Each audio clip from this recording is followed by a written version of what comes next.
Yan, bigutan po. Bali, kararating ko lang ho. At yung nga, nakapag-part ako dito sa may basement ng Walter Mart. Madilim pala sa video. Okay, mga kaibigan.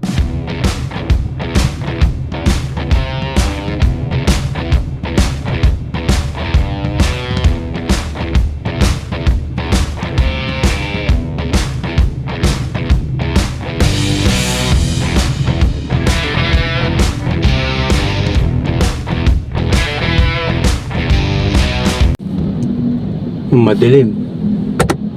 Yun, good morning. Yan, good morning po mga kaibigan, mga kasama. Lumiwanag din, madilim pala. Okay, time check. Yan, alas 6 ng umaga. Bali, may deliver ho tayo dito sa may Bikutan, dito sa may store ng tinda ng Walter Mart. Yan, Bikutan po. Bali, kararating ko lang ho. At yung nga, nakapag-part ako dito sa may basement ng Walter Mart. Madilim pala sa video. Okay, mga kaibigan, bali, one drop lang po ako ngayong araw na to. At syempre, yung i-deliver ko po rito, mga 8 box lang naman po. So, yung iba mabigat, yung iba magaang.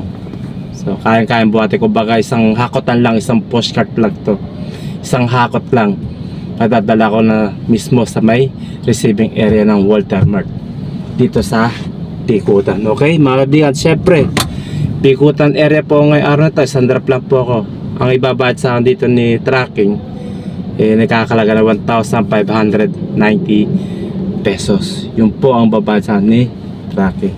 Okay, pakita ko sa inyo sa compartment yung mga item o box na di-deliver ko para makita ko ninyo.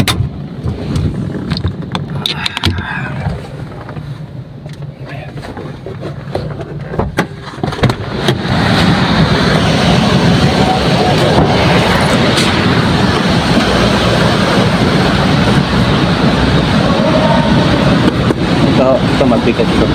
Saka ito mabigat. Saka ito magagang naman to. Yan.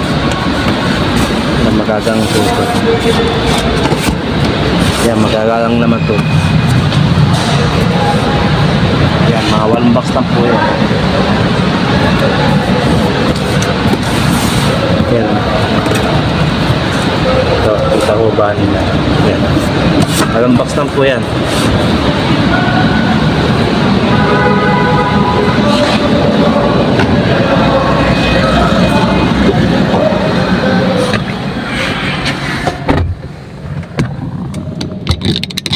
Yun. Okay. Yun. Nakataon ninyo, ganun lang po kalaki yung box na di-deliver ko rito sa Walter Mart Bikutan.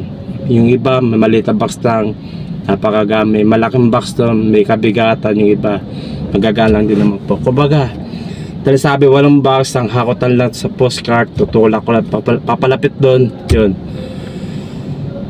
Tapos kagad yun. Sakaling makita ng checker na 8 box lang yung dala ko, baka sakaling isingit ako o mauna sa pag-receive. Kasi may mga kasabay akong van dito Ito, yun.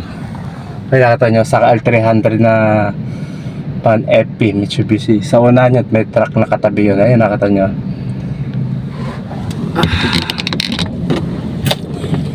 Okay, mga kaibigan, sana makita para ma-receive ka agad. Kasi may policy yata ang Walter Mart, pagka below 10 bucks pababa, uunahin ka na. Sana ma-receive ka agad, mauna ka agad para tapos ka agad. Okay, mga kaibigan, yun lang po. Inuulit ko, Bikutan area, 1 drop, Walter Mart Bikutan. And then, ang ibabayad sa akin tracking, 1,590 pesos. Yung pababad sa akin okay, 1 drop minsan lang po yun. So kahit sabi mo 1 drop, 2 drop, buo pa rin babad sa ni tracking. Kasi minimum dito na drop 3. So kahit 1 drop lang, buo pa rin bayad. Kahit 2 drop lang, buo pa rin bayad. Yung sabi ko, minimum 3 drops dito sa tracking. Sa delivery ko, yung babad sa 1,590 pesos. Okay, mga kaibigan, sa mga kasama ko dyan, mga kapwa kong driver, Lagi po tayo magtsatsaga sa ating mga biyahe. Kapag may tsaga, may nilaga. Yan, para kumita tayo ng pera para sa pamilya, okay? Yun lang po mga kaibigan. Lagi tayo kasi yung iba napapansin ko tinatambad yung mga sasakyan ng kasama o mga kakilala ko na sasakyan ng L300 pan na truck, yung mga L300 FP Mitsubishi, tapos may truck na 4-wheeler, H100 yan. Pag sila magkakarga, lagi daw puno yung kinakarga nila o ilang paleta. Kumbaga parang nabibigat o nadadamihan sa pickup nila tapos i-deliver. Minsan may time ng hirap daw. So ganun po talaga. Malaki rin naman ibabayad sa inyo pagka panandalan ninyo di po ba?